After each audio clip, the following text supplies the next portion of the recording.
What up, what up, what up? Welcome to another episode of New Orleans.Basketball.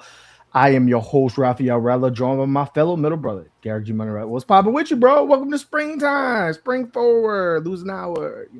I'm not sure what. First of all, what up with you, bro? I'm not sure New Orleans knows that that it's spring and not summer because it was a cool 94 degrees outside. But don't worry, heat is your least thing you need to worry about in the city of New Orleans when you have a water main break.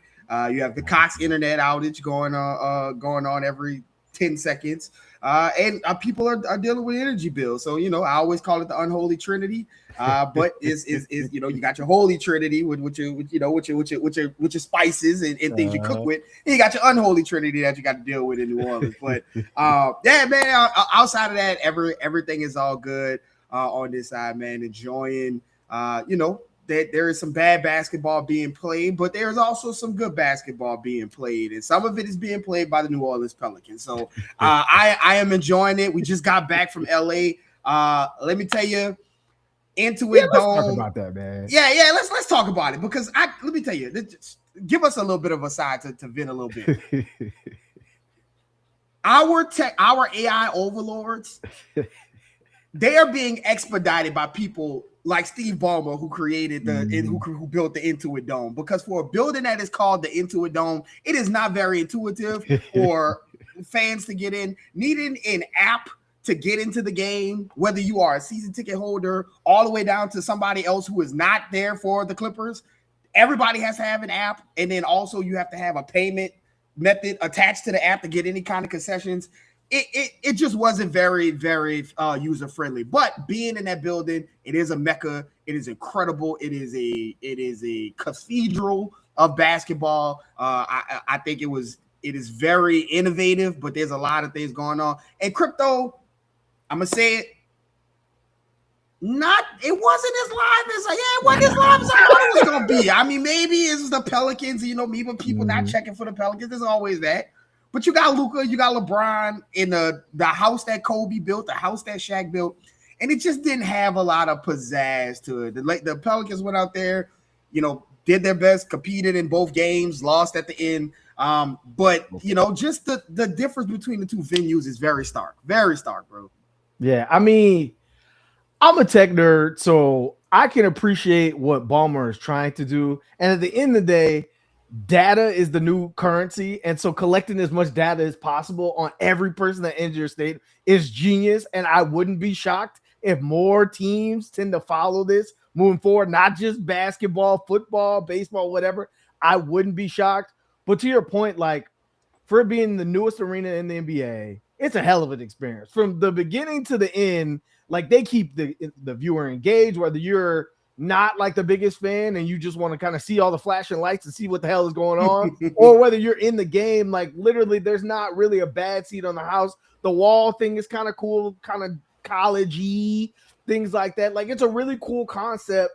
And I think more and more people, as the NBA continues to grow and expansion's right around the corner, I'm excited to see what these arenas begin to come like, because you've had decades worth of arenas and like, you can only do so much, but I feel like the Clippers really did a good job of adding their own pizzazz to it. And you're right about the Lakers piece. Like, who knows if it was the opponent, but the energy in there the game was close the whole time through. The energy, it was dead. It was dead from that beginning. But to your point, the Pelicans lost both, so it doesn't matter in that regard. And we'll talk about some of their ups and downs. They've been beating the teams they're supposed to beat, and then they've been right there versus teams they're not supposed to beat, and then lose at the end. Before we get too far into it, because there's a lot to go over, make sure you guys will follow us on Twitter, on IG, on TikTok. That's Basketball No E. Make sure you're liking the episode below, and make sure you're subscribed to the channel. So, the Pelicans are 21-45. They are not making the play-in. We've already talked about this. They're not making the playoffs. If you are still holding out hope, God bless you. You are the type of person that everybody needs in their circle, but it's not happening.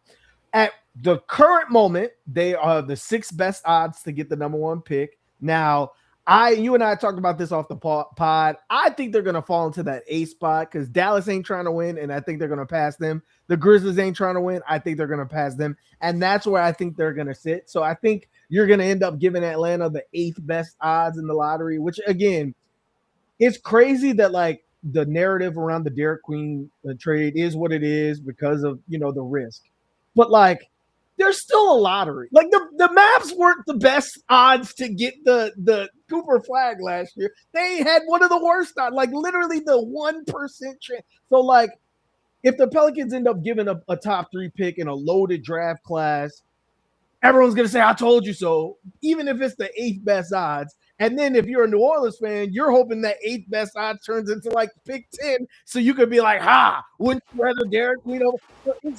I mean, at the end of the day, there is still some luck involved or, never mind. I won't say the NBA's with or things like that. But it's just funny to me that gets alluded to or gets avoided when you're talking through these things. But you talk through this, the season has not gone the way it is. For the most part, you've been healthy as a team. You've finally been able to go through the growing pains like normal teams go through when their players are available and kind of figure things out on the fly. You become more competitive on a night-to-night basis. Now you're going down the end of the stretch. To your point, a lot of teams aren't trying to win, and then you have the teams that are. Well, the Pelicans schedule sets up for the next 12 out of 16 games where they're playing teams that are in the playoffs or in the play-in, trying to get themselves ready to get going. Now, the Pelicans aren't. They're getting ready to go to the offseason and seeing what happens next. Is this an audition for James Borrego, this final stretch to see what he can galvanize? How is DeJounte continue to get his legs underneath him and things like that? But talk to me, what are you looking for out of these final 16 games to kind of take away, right? You always want to take away. I understand there's emotion involved in sports, especially when your team's losing or winning. You're going to feel one type of way or the other. But with 16 games to go and the Pelicans being in a unique spot where they're not tanking to get a pick because they don't have one, and they're not really playing for a play-in game, they're just going to play hard to grow as a team. What are some of the things that you're looking to gather from these last couple games? Yeah, so I mean, when you look at the Pelican season, the remainder of the season, I think for the guys that are on this team, there is a lot to play for. Especially when you talk about some of the guys at the top of the roster, some of the guys at the bottom of the roster, and really everybody in between. So I think the first thing that I want to see Zion land this plane. Like, listen, he hasn't been able to finish a season healthy to the point where like he could look back and say, okay, this stretch of run that I played X amount of games straight through, this is what I did. This is what I didn't do. This is what I need to go back and work on because I'm not focused on rehabbing or surgery or anything like that. He hasn't really had that opportunity. And I think this is probably his best season as far as putting together health, putting together strings of games, right? Like we saw him play 60 games before, in that one season where the Pelicans did actually play pretty well, right? And had the rest of the NBA not decided to play every game as well, they would have did some things. But this was an opportunity for him to string together, a good batch of games. And he did that. And, he's still doing that as we speak. He missed a game and broke his streak of consecutive games played out in LA. But then he came right back, right? He came right back the day after. It was precautionary. And he came back and he continued to play as well as he's been playing all season. I think, the narrative, you've heard a couple things about Zion, about his usage rate, not putting up the same amount of points that you're used to seeing him do. I think a lot of that had to do with other guys stepping into roles. And we'll talk about that, which is some of James Borrego's comments. But I would like to see him just land this plane, right? Run through the finish line. I always people talk about crossing the finish line. No, sprint through the finish line. Continue to put these games together against some of these top tier talents and some of these top tier teams and show the Pelicans or any other team, maybe wherever the Pelicans will decide, the Pelicans other teams and Zion himself, right, to show that you can finish the season playing at this high of a level. The last time we saw him playing like this elite towards the end of the season, we know what happened, right? Like the last game of the season and things, and it was taken away from him. So you want to see him able to land this plane and sprint through the finish line. I think the other thing I want to see is, can this team put together any kind of cohesion between this now weird lineup that James Borrego, has been putting out. He's been playing, Zion at center, and then, some games DeAndre starts at center, and then Eves is available and he plays starting at center. Can they find a cohesive unit that fits together in this stretch of time, right? You have DeJounte back. You have pretty much everybody available. Now it's about finding who works with who and what does what as far as moving on. Because a lot of these guys, pretty much everybody you would think in the rotation, the top five, will probably be back next season. Unless you have something with DeJounte Murray, some trade. Outside of that, like, those guys are going to be back. And so you want to see some things, going into next season where you find some kind of cohesion. And again, we're 7 years into the Zion experience. We're about 6 years into the Trey Murphy experience. So again, you understand people saying, oh, well, why are we waiting until year 7 to do this? Why? Because again, like you spoke about earlier, these are the way the Pelicans are losing now is the way like OKC used to lose before they took their leap, or the Minnesota Timberwolves when their guys are healthy. The Pistons, when their guys are healthy, and like you said, they're losing games at the end because they haven't been healthy and been on the floor. Whereas it's just like, oh, well, you can't take anything from this game because Keith Brooks took the most shots in this game. So yeah, Keon Brooks. So we don't even know what we can take from this game. Whereas this, you're like, okay, that guy is missing a lot of open shots. You should probably plug him into there. This is the more traditional way of young teams developing. And so it sucks that it had to be year 7 and year 6 for Trey, year 5, whatever it is for Trey.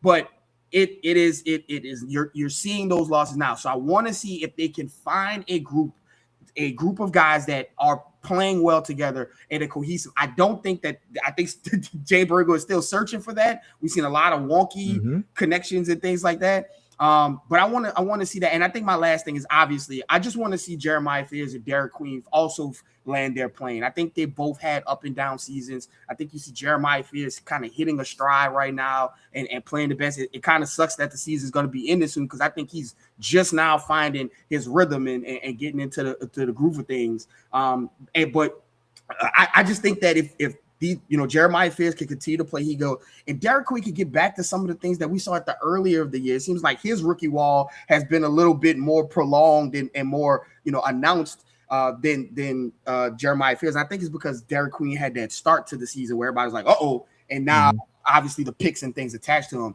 But I want to see both of those guys finish this season strong, with strong performances, cut down on some of the rookie mistakes. Jeremiah Fears is starting to do a little better that time. You still see a lot of that with Derek Queen. But I want to see those two guys be able to finish this season strong, so that they also know what to go into the offseason to work on. I think there's a couple of things that is like very obvious for both of those guys to work on. But I want that to kind of show more in the game where, hey, they're playing well doing this, but these are the things that are popping out they need to. Whereas there are games where you're like, well, Derek Queen didn't really do much of anything, so you don't know what to take, or Jeremiah Fears wasn't his game, and so there was nothing to take out of that. So just to see a little bit of consistency for these last couple of games, if those two can kind of put together a good stretch to end this season as well. Sure. I mean, I think you started the right way, and your phrase of land the plane hits, because I just want to see them get to the offseason healthy. And I'm not just talking about Zion. I'm talking about Trey Murphy. I'm talking about Herb Jones. These are all guys that, if you squint, they've been missing games just as much as Zion these last couple of years, right? And so I'm looking to see, can they all finish the season healthy and going in the offseason, to your point, to work on things versus to rehab? Because I tweeted last summer, 5 of the 12 players on the roster were recovering with some kind of major surgery going into the season. And so you bring that piece up. One piece that, like, you and I have talked about it and we joke about it a lot, but like, they have to figure it out because it has to be a strength for their team. I want to see these next 16 games. Can DeJounte Murray help both Jeremiah Fears and just the rest of the roster figure out how to run a fast break. It's insane that we're I having thought this you were going to go conversation. defense, but Well, we will talk about that too. It's insane that we're having this conversation, but the more games that go by, the more you're like, what the every single game on a fast break that shouldn't be happening at the NBA level. It's almost if they're so athletic that they're like, well, I could throw it here or I could throw it here, and they wait to the last second and you miss the X button on 2K. Like it's just the amount of athletes on the team. And like I've said from the beginning for years and years, the only way this Pelicans team will ever be good is if they're good on the defensive end. When they cause havoc and they get in transition, they have to be able to capitalize it. I would say up until this point in the season before DeJounte came back, you don't have a true guard, a true lead guard. Like I know Jeremiah Fears is starting to become that and starting to figure out that balance as a 19-year-old in the NBA. But you don't have a guy who's literally looking to set people up consistently before they look for their own. And so when you have a guy who, again, is a primetime passer reinserted in the team, all of a sudden you're like, oh, that's what a fast break looks like. Like that's what it's supposed to look like. Oh, just find Zion in transition versus like wait till the last second and then just lose your mind. Like they need to fix this part because it's going to be a big part of the team. If you look at OKC and look at the Pacers team before everyone got hurt and things like that, what were they so good at? They caused a ton of havoc on the defensive end. And if you turn the ball over, they were scoring on the other end. I think the Pelicans are, again, not the caliber of team of those players, but built from the same ilk in that they're not looking there. If you set them up in a half-court situation, offense over and over and over, they're probably not going to be, they're not the Denver Nuggets, right? They need to play in chaos and thrive in chaos. And so I'm looking to see how transition, both defense and offense, continue to improve.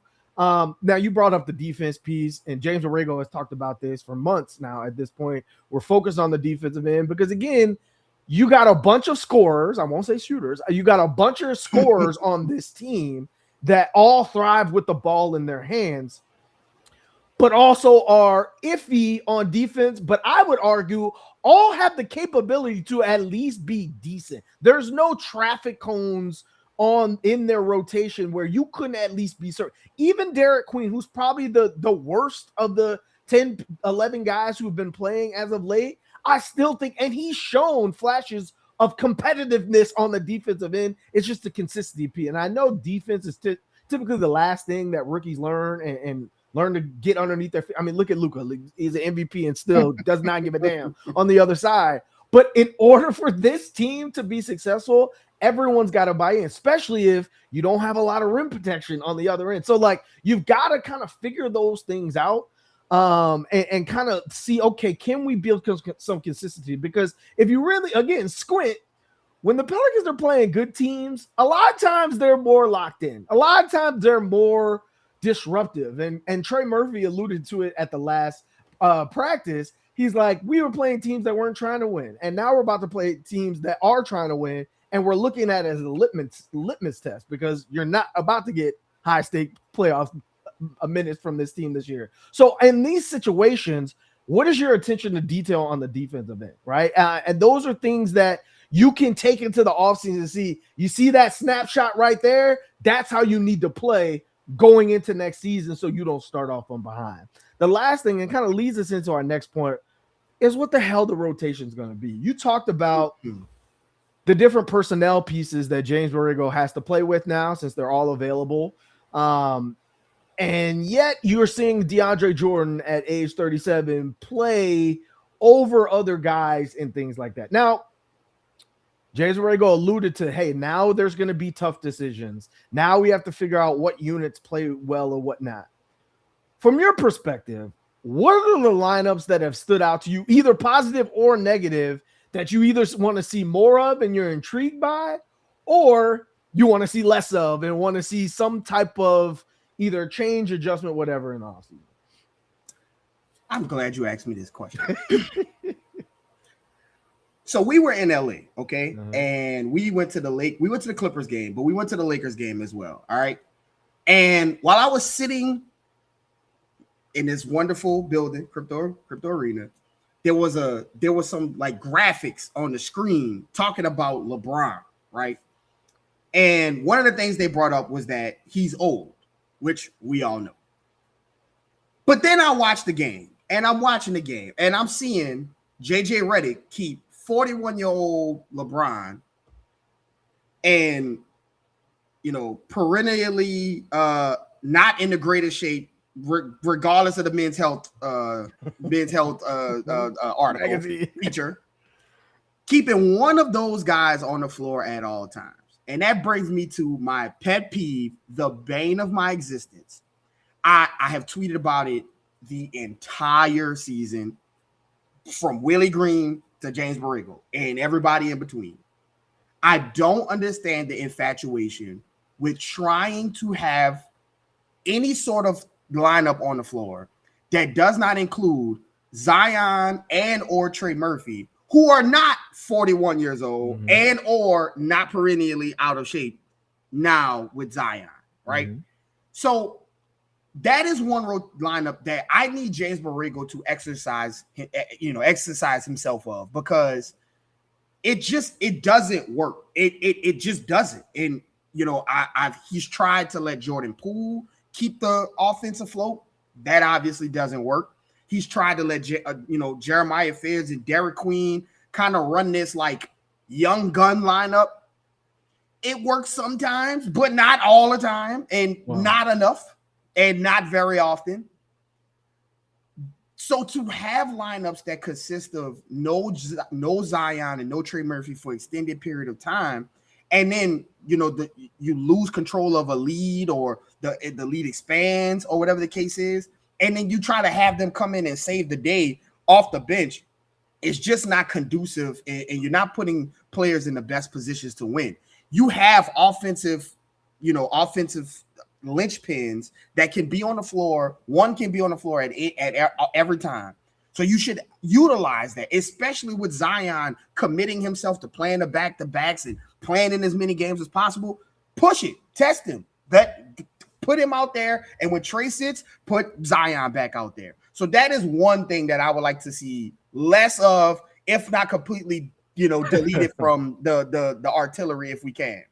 Another thing I like is Derek Queen with a big man behind him, with the caveat that person is not old enough to be Derek Queen's father. Meaning, you have Yves Missi, you have Carlo Makovich, who for some reason, I'm not quite understanding what's the reasoning behind Carlo Makovich.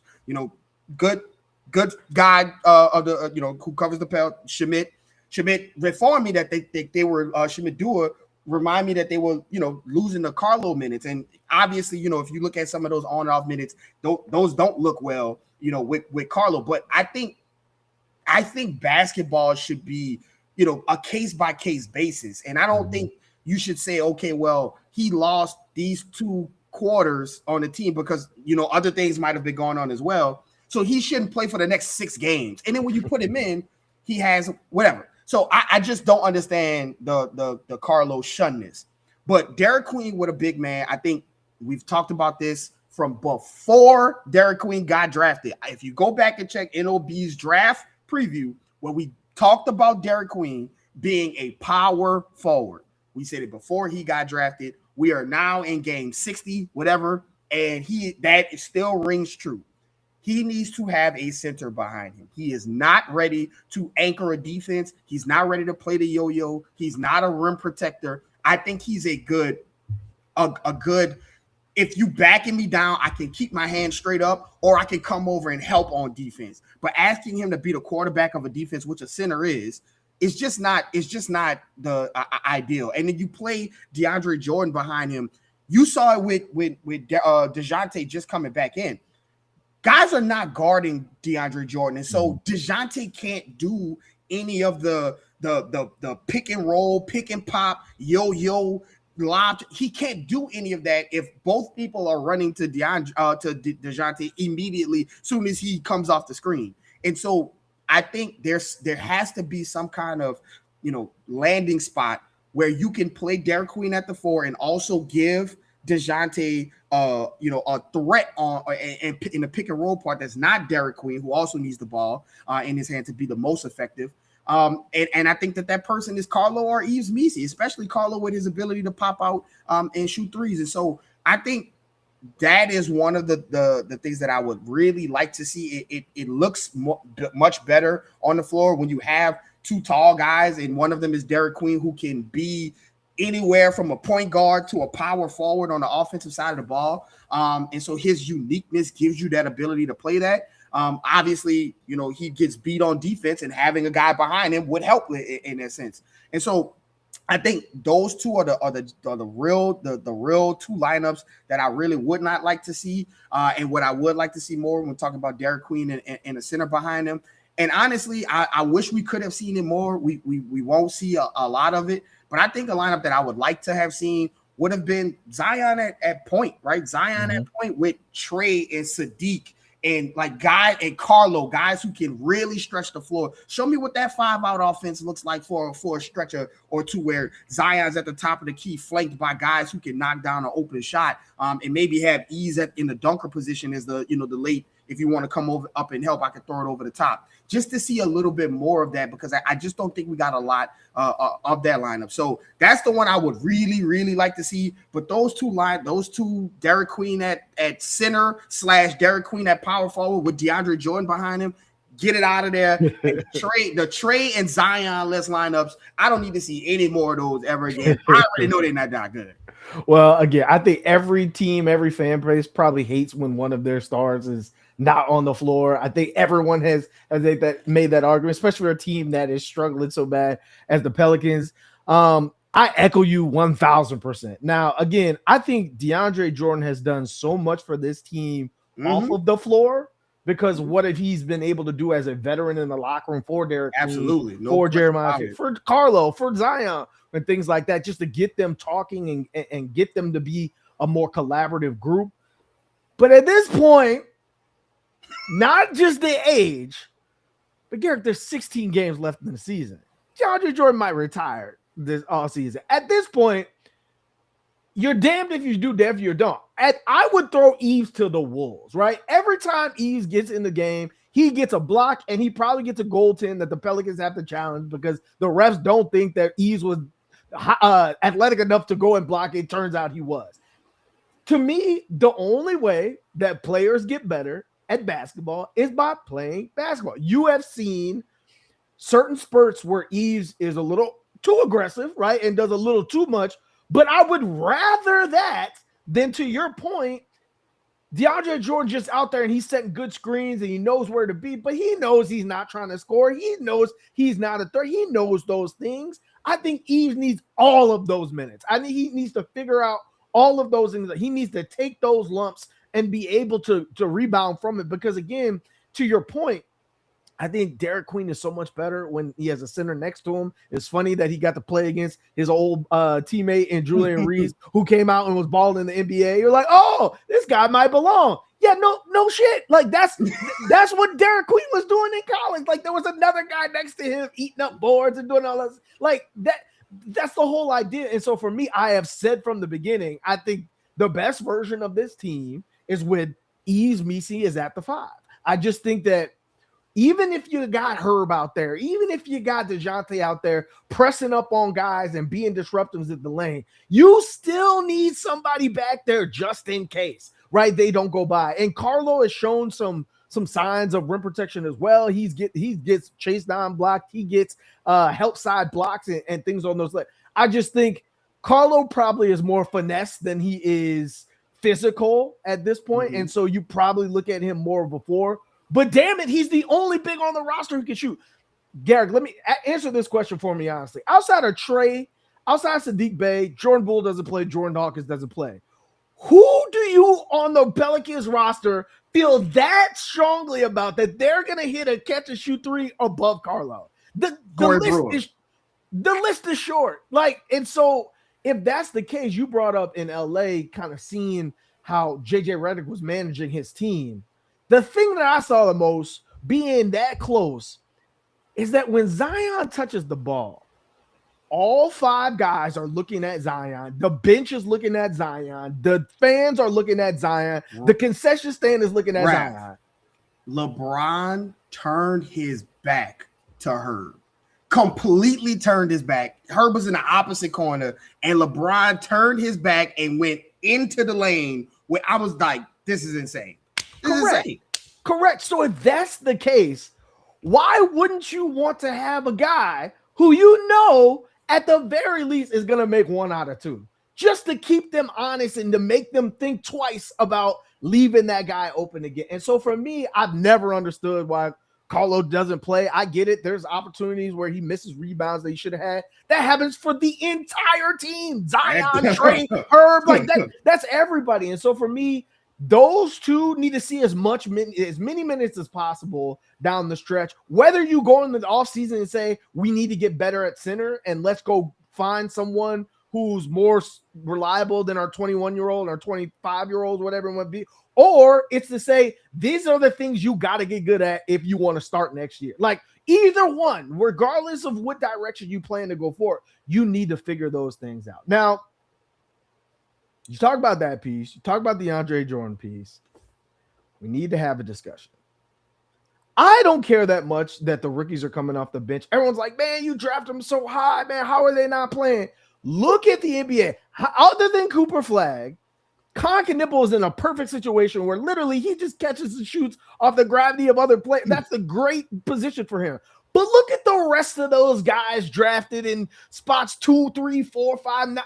They aren't all playing 35 minutes a game, scoring 20. That's not what happens. And I would argue that Derek Queen and Jeremiah Fears got more exposure than any of them because they started for the majority of the season. And now since they're moved to the bench, it's not like they're not playing. Like they're still playing 25 minutes a night. And so for me, I'm like, I've never had a problem with them going to the bench. I think if anything, they can build more confidence playing against second units and figuring out their spots. Jeremiah Fears, as soon as he hit the bench, I feel like he got better, right? From that standpoint. From Derek Queen's perspective, I think that it's on the staff to figure out when that second unit goes in and God forbid Zion or Trey goes out, play through Derek Queen. Like he's the best option in that scenario. Jeremiah Fears, yeah, you might get transition and things like, but in the half court, I would play through Derek Queen if all those other guys aren't there.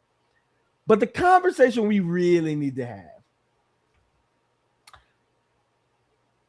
Herb Jones moving forward into next season, and you know, it may be a game-by-game starter situation. And what I mean by that is, I think Saddiq Bey has become too valuable for this team to always put him on the bench, right? Like, even to the point where they're playing through Saddiq Bey at times more than they're playing through Zion. Sometimes they play through Herb Jones more than Zion, and that's not a good thing. But my point being is, I had an interaction with someone on Twitter. They were like, well, I think Saddiq and Zion are too close of players, and Saddiq should go to the bench. My argument would be, Saddiq Bey has proven to be such a versatile player that you think that they are similar players because they're both strong, they're both able to bully people on the block. But Saddiq Bey is the second best shooter on the team. So if you're telling me that the guy that you think goes to the block also hits the second most amount of threes, what you're saying is that this guy can play in different ways. So depending on what the lineup calls for, yeah, there might be times where you want him on the block, but other times you want him on the three-point line to space the floor for everyone else. With Herb's out there, if you don't have – now most teams in the NBA have a guy. Have an Anthony Edwards, have, a Jamal Murray, have a perimeter-oriented player that you want to be able to shut off the water valve and to be able to at least make it difficult on that. And in those situations – I think it depends with Herb, right? It depends on how he's shooting, how he's playing, how in that specific game. But when you don't, I just think that the lineup with Saddiq in it is just more valuable. It just gives you more options, both on the offensive end and in the defensive end. You and I have talked about this off the pod. I think in order for you to come to a consistency of, Trey or Herb needs to come off the bench. Everybody else, DeJounte, as he works himself up, but Zion and Trey, you got to get better at perimeter defense. That's the only way it works, because we've seen how horrible it is when Herb is not on the floor or not available. That is just an indicator for me. The rest of the starting lineup has to be better so that you can bring in guys who are not defensive minded in Jeremiah Fears and Derek Queen, and bring a Herb with those guys to help glue those guys together and stuff like that. What are your thoughts on the Saddiq Bey, Herb Jones situation, Bryce McGowan's his closed game, stuff like that? What are your thoughts? Yeah, it has been a rough season for Herb. And I'm not sure people really, because of who he is, and listen, the man got a day in New Orleans. So who am I to tell people how to feel about Herb Jones? And I've called him a transformational draft pick. I've called him a foundational piece. I've called him a 10-year starter. What up, West Bay? This we're about to get into right now. And so I understand and am sympathetic and I understand Herb's contribution to this team. And when he's not there, I know what this defense looks like. I also think a lot of, like you said, other players need to get better.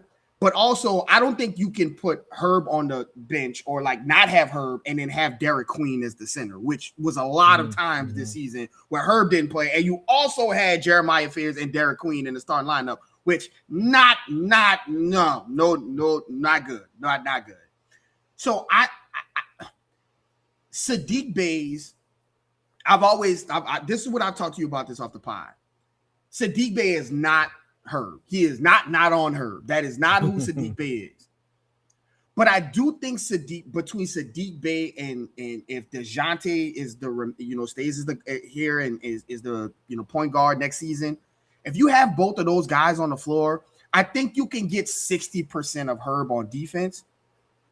But when you look offensively, Raph, it is almost working against Zion and working against like Derek Queen to have Herb on the floor with those guys, because you're asking Zion. Everybody talks about Zion's ability and to get into the floor, and like he doesn't shoot and he doesn't do that or the other, right?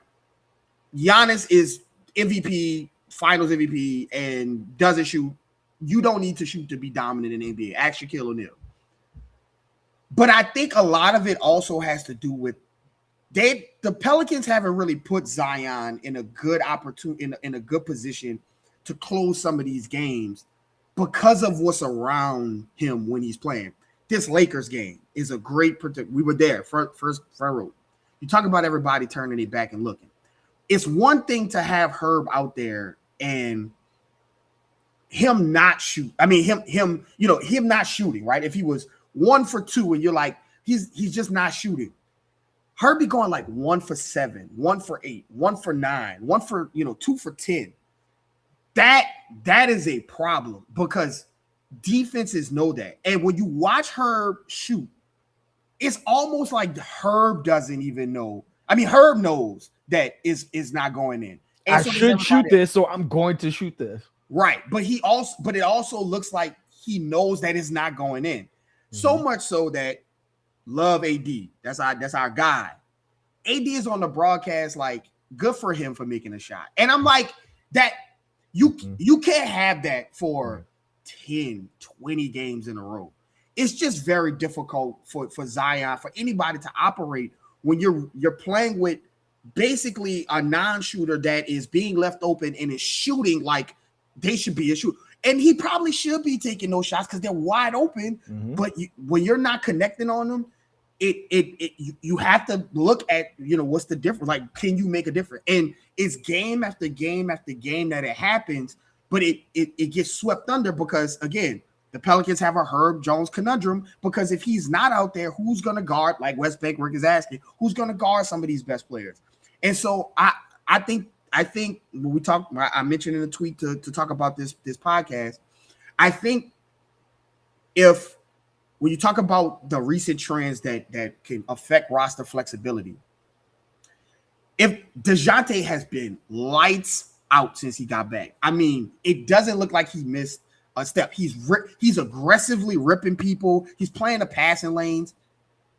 Is he Herb, a perimeter defensively, especially now coming off of his Achilles? Probably not. But at this point, like the Pelicans are still giving up 130, 140 points a night. Yeah, it might not come from, the best player every night because Herb holds that guy to 20 points or holds that guy under 20 points, whatever the case is. But you're still giving up. But you aren't able to close some of these closer games that you're into because you're putting three non-shooters on the floor when the game is on the line, and one of which the defense is not even. I mean, they turn their backs to him, and so yeah, there's a discussion here that if DeJounte is the point guard going into next season, and again we don't know, but if he is, and you have Sadiq, can you get 60% of not on Herb defense out of them two and get 110% of offense with Sadiq Bey out there and DeJounte who's willing to take open shots and make big shots, and then surround them with and have Zion and Trey and Eves for a lob threat or Derek Queen out there to do whatever the case is. But I just think I'm not saying that it needs to happen now, and it may not ever happen.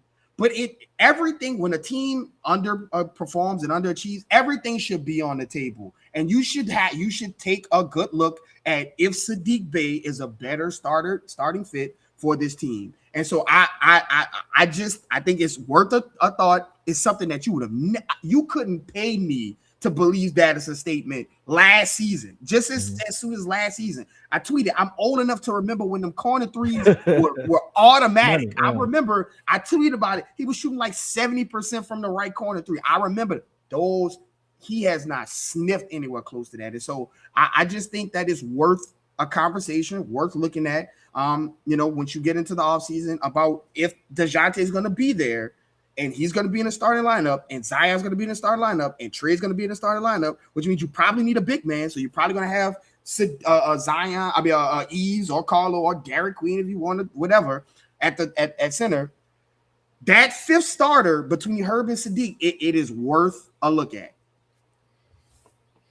Two things. So one, Zion came off the bench for a stretch of the season. So if Zion can come off the bench, anyone can come off the bench. Herb Jones makes $13 million, $14 million, $15 million. Let me ask you this question. Do you think Sadiq Bey is getting more or less than that?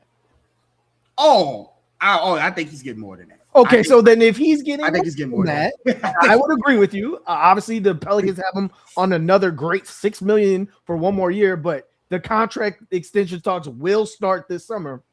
Mm-hmm. I think he's getting more than that. Mm-hmm. And if he's getting more than that, then yeah. That's just where I am with that. But to your point, I agree. I think that everything needs to be evaluated. Everything needs to be looked at. And to your point about Herb, like we talked about it the year before Herb made first team all defense as a guard or as a wing. The only way that players on defense get the recognition that they deserve defensively is if they also have a bump in their offensive game. Like no one pays attention to you if you have 9 steals. Think about Dyson Daniels. This year he's been awful shooting the ball. Last year led the league in steals. His shooting percentage was up. This year everyone's like, whoa, Atlanta, maybe you pay too much because his offense is going down. And so for me, I think it's a two-way approach. I think you go into the offseason and you have some ideas, but you say, may the best man win. You show back up at training camp. And if you hitting back on those threes and we can't take you off, you're hitting the corner three, things like that. The situation solves itself. But if not, have the nuts, have the goal to start the season and say, this is what we're going to take a look at for the first 10 games. If it doesn't work out, we'll make adjustments along the way. That's the whole idea. Like this leads me to our next point. Like, James Borrego was asked a really good question. I think it was by Schmidt as well. Mm-hmm. And he gave a really interesting answer. So far this season, we talk about Zion's availability. We talk about the fact that his shooting numbers, his scoring numbers are down and things on those lines. Well, part of it, to your point, is that now you have a Sadiq Bey who's giving you 20 points every now. Now Trey's giving you 20 points every night. You got rookies giving you 10, 15 every night. You didn't have that before. But He was asked, do you believe in some type of hierarchy? Because you've talked so many times about an equalitarian offense where anybody's night, it could be anyone's night. And immediately he was like, every team I've been a part of, including San Antonio when they have Tim Duncan and Manu Ginobili, Tony Parker, has some type of hierarchy. The interesting part was his answer. He said, I don't think we figured out our hierarchy yet. Some nights it's Sadiq, some nights it's Zion, some nights it's Trey. I'm going to stop right there. What are your thoughts on that statement from James Borrego? Well, I tweeted that midway through the season that it felt like, I think it might have been a Timberwolves game where I was like, it feels as though Zion goes possessions without the ball, yet he's the highest paid player on the team. And like his usage rate, I had a whole segment about this 2 podcasts ago about his usage rate, how his usage rate was like down in the area of like Evan Mobley and like, you know, like guys off the side of like Peyton Pritchard, guys who like how is Zion not getting on this team that has at that point 10 wins? How is he not getting all the touches? And so it is very obvious, and I think it's been obvious for a while. You know, even going back to the Brandon Ingram days, like, you know, BI was out, and then Zion kind of put the team at the had him up there when he beat the Nuggets at the number 1 seed in the West. But then he got hurt, and then Brandon Ingram took the team to the playoffs and won 2 games in the playoffs, and then he left, and then CJ was kind of getting a whole bunch of shots up, and then he go. So I mean, this is something that's been going on, and so I think it's very interesting to hear James Borrego, who has been here for a lot of these years. Like, he's the interim head coach now, but he was next to Willie for a while, so he's seen all the iterations of this team, you know, as they've gone forward. So it's very obvious to me, and so you know, for him to say it out loud and to kind of, you know, say it as so matter of factly, I think he's right. And I think a part of it has to do with Zion's availability. Part of it has to do with guys coming in and the consistency of Trey hasn't always been the most consistent player. Sadiq comes in and seems like every night is between 10 and 45, but it ain't gonna be anything in between. It ain't gonna be anything less than 10. And so like he comes in and every night AD calls him the professional. You know exactly what you're gonna get from him, right? Every night, even if he has a slow first half, you know by the second half, yeah, it's gonna turn up. And so like that's a bit of so he comes in and he's consistent, right? He has his consistency. You got games where we saw with Jeremiah Fields and Derek Queen come in like, hey, bro, I'm lottery picks. I'm getting this up to myself. And so you've had this thing, and I know you want to talk about why it's there, and I think you got a way better answer as to why this is going on. But to me, it has been very obvious through different iterations of this team why, as Zion has seems to not risen to the top as far as the hierarchy goes. And I think some nights it works great because you look and you say, okay, Sadiq had 45, Zion had 20. But then there are other games where like Ant is cooking and Wemby is cooking and Jokic is cooking. And like you can't go toe-to-toe with those guys with like Sadiq Bey and like, you know, that you need Zion to go and be the superstar of the game. And he just doesn't get the ball. He's not on the team, whatever the case is. And so I think it's obvious. And you know, kudos for James Borrego for just kind of stating the elephant in the room. I'll do you one better. I have an answer to the question.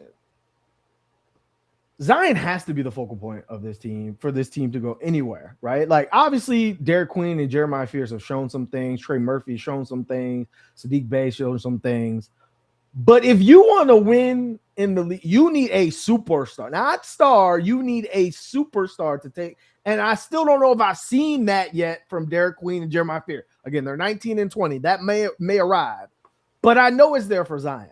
But here's the flip part of that. And just like I said on the last part, I think a lot of it is, and sometimes you say that Zion doesn't get the ball. Sometimes they don't even look at Zion. Like the ball is going up, but Zion just might as well just run back on defense. Like not even think about it. Whereas you see other teams come back on the same possession and they're like, no, we're going to pass it right back to you and you're going to figure something out. Like You know who used to do that really well in the Pelicans uniform? Rajon Rondo. Right. I remember when Boogie got hurt, and I remember the conversation. Boogie was like, I had to talk to AD and be like, bruh, you are still Anthony Davis. It's gonna be fine. And Rondo, I remember the game, I could see it.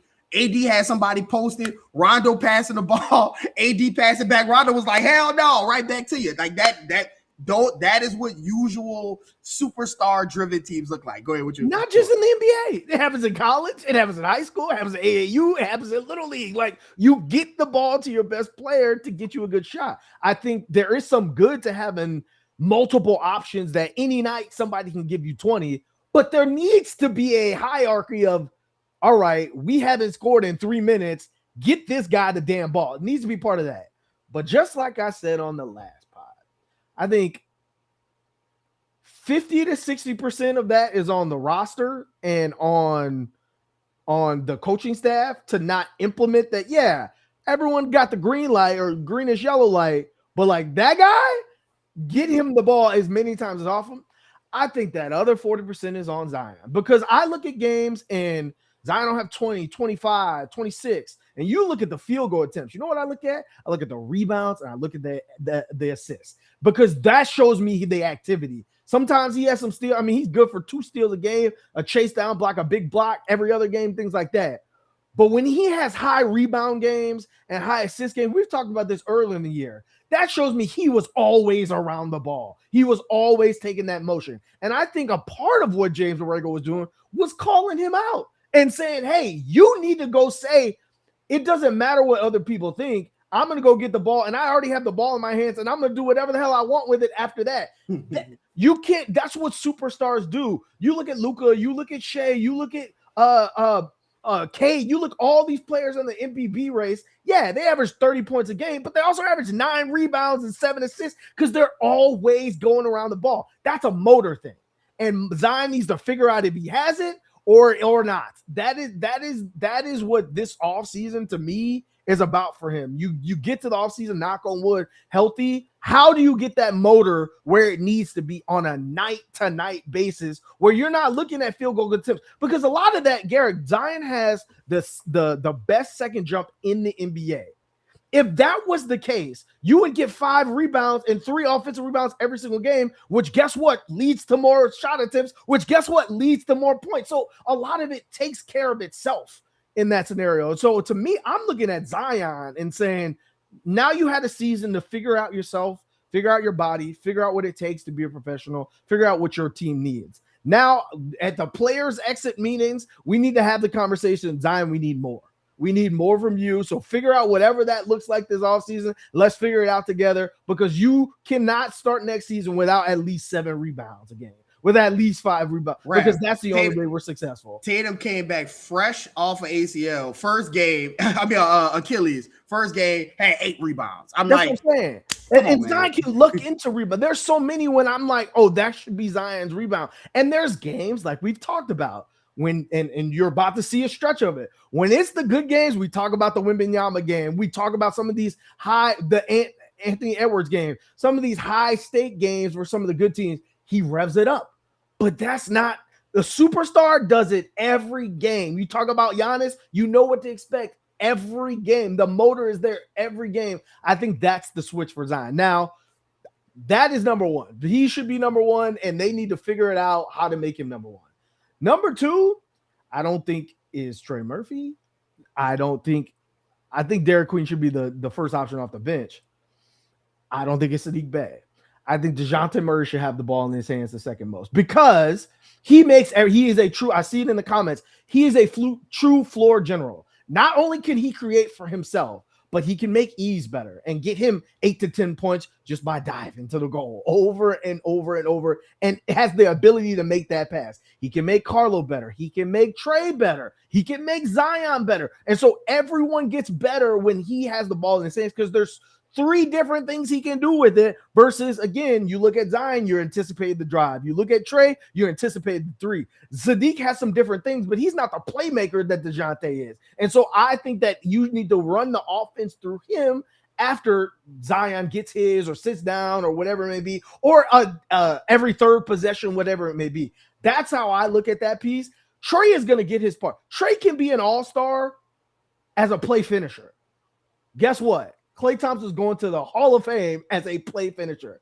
And I'm not even saying Trae to limit Trae to no dribbles or anything like that.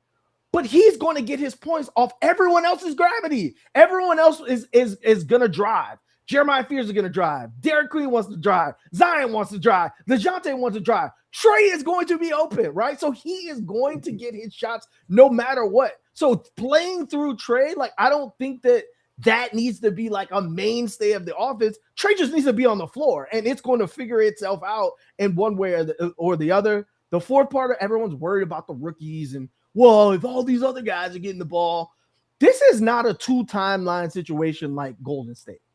Golden State had Steph and Klay and Draymond, who are now 38, 39, and like Moses Moody and like Wiseman are like 25. Zion and Trae are 25.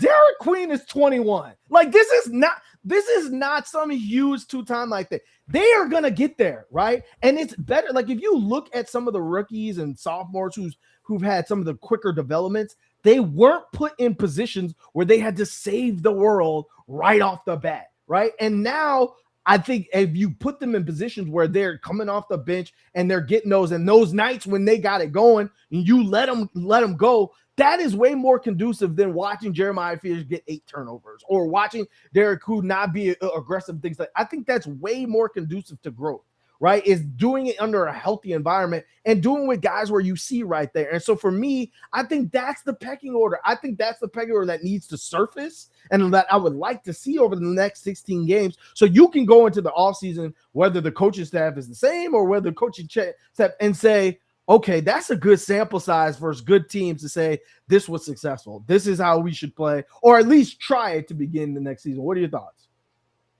Yeah, no, I agree. I couldn't agree more. I think this team has a hierarchy like built into it that works well because, like I've talked about, how great of a player Brandon Ingram is, but Trae fits better next to Zion because of the shooting element, right? It's not a knock on BI. It's just the play styles fit better. And so if Trae is going to play off of, like you mentioned, all the guys who play down in the block and or drive and play down in the block. You didn't even mention Sadiq Bey, who will gladly go park his ass on the block and punish a mismatch. So you have all of these different guys that you have that you can score.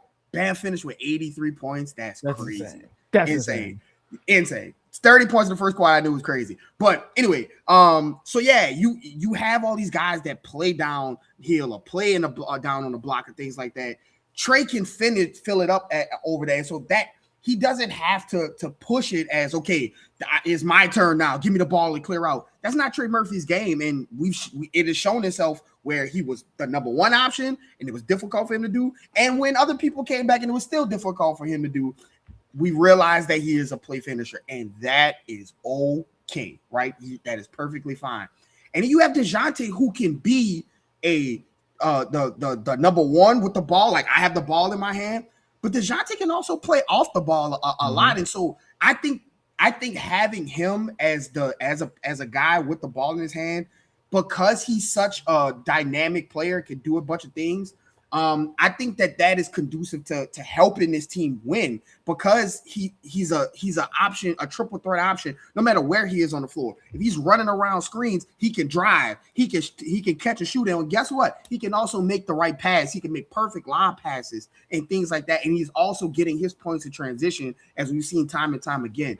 And so I do think having Jeremiah Fears and Derek Queen kind of come in, and not have all the pressure to make every single play, where you can have them come in and do what they do best, right? Kind of step in and do what they do best as they work on the other parts of their game that are going to come along. I think there's a hierarchy built into this team, but it relies on playing through Zion. And as a lot of jokes and as funny as it is to talk, Zion is, I keep telling, he is one of one. He is one of those guys that all NBA players across the league all respect him. They all know his talent. Obviously motor issues, off the court issues, they all know about that too. But that's Austin Reeves. Nobody's getting in Zion's way over and over and over again. Okay, and so playing through him, I think we saw a lot of Zion's great passing abilities when he had the ball at the top of the key. A lot of people talking about like his playmaking has gone down. And again, he doesn't have the same, he hasn't had the same passes that all his stats are down.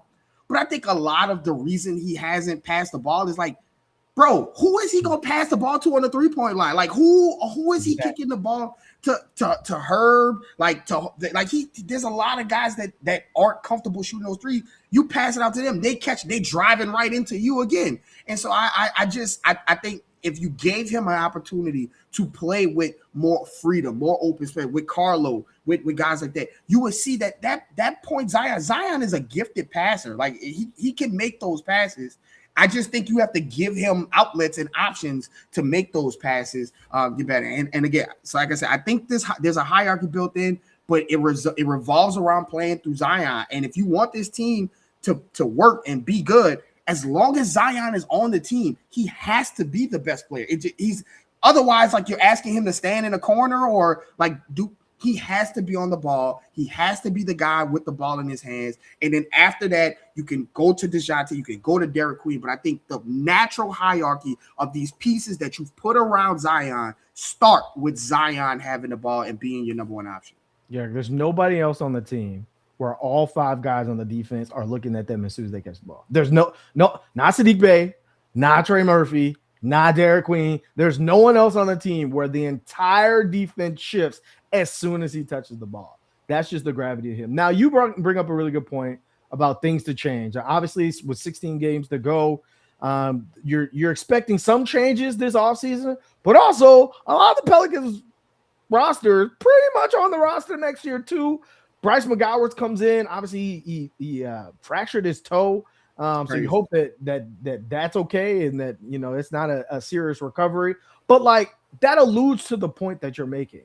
Bryce McGowers comes in. Again, Bryce's been a guy, trying to fight his way and establish a role in the NBA. He comes in and shoots decent from the 3-point line. You're like, see, that's what it should look like. And so I just think there's some tweaking to do this offseason. That being said, what are some changes with 16 games to go that you've already identified should be top of mind this offseason? Well, I think again, I've talked about the starting lineup. I really do think that they need to make a change at the start, or at least think about making that change at the starting lineup. And then I think like the Pelicans need to address the shooting between Jordan Poole, Jordan Hawkins, like guys who are just not playing, right? And Jordan Poole's making $30 million. Like those were supposed to be like Jordan Hawkins not being able to be a contributor is just hurting this team so much, because literally the exact same thing that you are looking for, he was brought in to do that one particular thing. And that's knock down shots around some of these guys who need the ball and driving and things like that. And then Jordan Poole being, supposed to be the guy to come in and plug in and be the offense, keep the offense floating on, when for whatever reason, Zion and Trey off the floor. Just not having that guy and having it have to be Sadiq Bey, which he's done it really well. Like he's obviously risen to the top as one of those guys who can be counted on, on this Pelicans roster. But just that that movement shooting, that volume 3-point shooting, you were supposed to have wave after wave of guys. Sadiq was supposed to do it. Trey was supposed to do it. But also Jordan Hawkins was supposed to do it. Jordan Poole was supposed to do it. And really, you've only been able to count on Trey and Sadiq as the 3-point shooters, right? Jeremiah Fears is starting to show a little bit of that off the dribble, but playing behind screens, which I love. But as far as like knockdown shooting, it's only been Trey and Sadiq. And so again, we're going into another offseason where, you're looking for shooting, right? And I think that needs to be a serious. I think, your point about playing Eves and Carlo is important, because not only do you need to see their development, but like I'm not sure Eves is not the center for this team moving forward. I'm not sure if Carlo is not the backup center moving forward.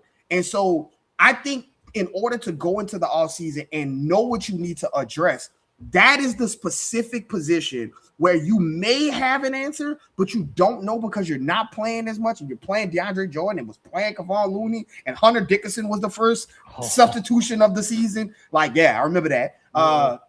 You have to play those guys so that you know, okay, in the offseason, we don't really have to go all in to try to find a center to step in here because Eves is serviceable. The Celtics played the whole season with Neemias Queta, with Luka Garza, and they just traded for Nikola Vucevic, who is also coming off the bench now. If you can do other things and make other things, as long as you have rim protection and one that can shoot, space the floor, that's all you really need if you're not playing, if you're just throwing and if you're not just throwing the ball to like Joel Embiid or Nikola Jokic. Mm-hmm. If Eves and Carlo are serviceable, that allows you to go into this offseason like, look, if you don't shoot over 38%, 37% from the three-point line, we don't need that. We don't need to have conversations with you. And that way you can make that decision moving forward. So I think they need to address the shooting for sure, but I think it coincides with playing Eves and Carlo so that okay, I don't need to go find a star center. I can focus all the resources on addressing this problem, which is a huge problem for the team now and moving forward as Jordan Poole may or may not be on this team and Jordan Hawkins continues to not play. Right. I think you're right. I mean, I think that's the obvious thing that sticks out to everybody. You got to get more shooting in some degree. You need to figure out between Kevon Looney and Jordan Poole, all these guys that don't play but make a decent amount of money. How do you turn that money into things that can help you? Like, I would venture to say, yeah, you want wings who can be two-way and can not be a liability on the defensive side, but also can shoot. But I also think you need, like I mentioned before, Carlo's the only big who can shoot. This is 2026. Centers are coming in and getting them up. There are guys that can shoot around the league that you're like, well, if that guy can block shots every now and then and that guy can shoot, it'd be nice to have a player like that. I think you need to start looking for, like, I'm thinking of a player like a Jay Huff, right? Like, I know the Pacers went and got him to replace Miles Turner, but like players like that, I think you need to be looking for bigger players that can also give you a little bit on defense, but can knock down the open shot. And so, yeah, that piece stands out to me a lot, and to everyone. And so I'm interested to see how that looks around. I think Bryce McGowan has passed up like all of those players on the bench. Like, I think he's the next guy after Sadiq and all. I think he's the next wing. He got a new contract. Like, he's hurt right now. So now Micah PV probably will play. I still don't think Jordan Poole's going to play. Like, I think you feel good about your 11th guy, 12th. I think you need to keep going, right? And keep finding pieces that are going to set you up for success. I'm really interested about coach, to be honest with you. Like, I like some things that James Borrego has done since taking over. Like, the Pelicans look like they're doing like sensible things and like making logical choices now, and things on those lines. But there's also been some things where I'm like, I wonder, what a different mind would have brought, right? I don't know what Mike Malone's doing. I see him on the broadcast. I'm sure he's gearing up for a job. Like, and so like, I think you should go into this offseason and definitely look over this 16-game stretch and say, what are all our options on the table? What's available to us? Do we feel that James gives us the best chance? Or, unlike what happened with the decision to hire Joe Dumars, or do we go see what is the best thing available in front of us and make a choice from there? I'm interested to see how that plays out this summer, whether James just gets the automatic re-up or if they really have a true evaluation. And lastly, and we're going to close the pod with this, I've said this for 5-6 seasons now. The only way the Pelicans are going to get rid of the juju of the bad vibes that happen, whether injuries, whether bad records, whatever, is if they get new jerseys. Tulane got uniform of the Tulane football got Uptown football, baby. Uniform of the year. You're telling me that the Pelicans couldn't find some type of art within New Orleans to put on the court and be like, damn, those are some fly. The Saints and LSU have some of the most iconic uniforms available. So everybody else in Louisiana has great jerseys other than the Pelicans. Like, lately, okay, the black and neon, okay, like lately they've been putting some stuff out, but like, I think the vibes need to change all around. regardless if the roster changes that much or not, I think you need to inject this team as this is something different. Brandon Ingram, shout out to him. He'll be in the Smoothie King Center for the first time in a different uniform tomorrow night. I'm sure that is going to be one of those, man, my brother's back, but damn, we need to win this game on both sides. I think you can get that on both sides. But like, this is a new era. This is a new team. I had someone tweeted out, I was like, man, sometimes throughout this season, the most frustrating part about it is that you watch the Pelicans, you're like, there's a good team in there somewhere. Like there's some really good signs from this. And then other times you're like, what the heck? Like, they're not doing the basic things that normal teams do, regardless of how good they are. Like, why? They didn't box out on a free throw, like basic things like that. I think the only way you're able to kind of turn the tide and say, this is a new era. Someone was like, hey, we've been talking about this for 6.5 years. Derek Queen wasn't on the team for 6.5 years. Jeremiah Fears wasn't. Sadiq Bey was not. Like, this is a different team, right? And so now you have to evaluate it within the prism in which it is. And so now I think the organization needs to treat it that way going into offseason. Get the guys some new jerseys. But with that being said, 16 games to go. The rematch with Brandon Ingram, the homecoming with Brandon Ingram tomorrow. What you got left for the people, Garrick, as the Pelicans close out the season? As always, you never know what people are going through, so give someone a smile today. Yeah, man, BI is gonna be back in the building. I'm interested to see what kind of reaction he gets. You think he'll get booed? So, like, people love Brandon Ingram, and he did a lot for this city, and he did a lot for this team and his franchise and his organization. He put the team on his back a couple of times, but he also said some things in him and then had to walk back some things as well. And so, you know, if I know anything about my people, bro, my people don't play about New Orleans, bro. They might love you and joke around with you, but you start talking reckless about this city. Chris Paul is, yes. I remember, I'm old enough to remember when in 2020 they were booing Drew Brees in the streets. Drew Brees. Yeah. So I'm just saying, my city don't play about my city. So I will be interested to see. I'm sure it's gonna be a packed house. I'm sure Brandon Ingram's fans are gonna be there, and the people who love Brandon Ingram are gonna be loud. But I'm sure there's gonna be some people who are gonna be like, I remember the South remember. So with all that being said, as always, follow myself at Garrick_Rattler. Follow my brother at Raphael_Rattler. Follow the page at NO_basketball, no E. Most importantly, subscribe to New Orleans.Basketball. We'll see you guys in the next one.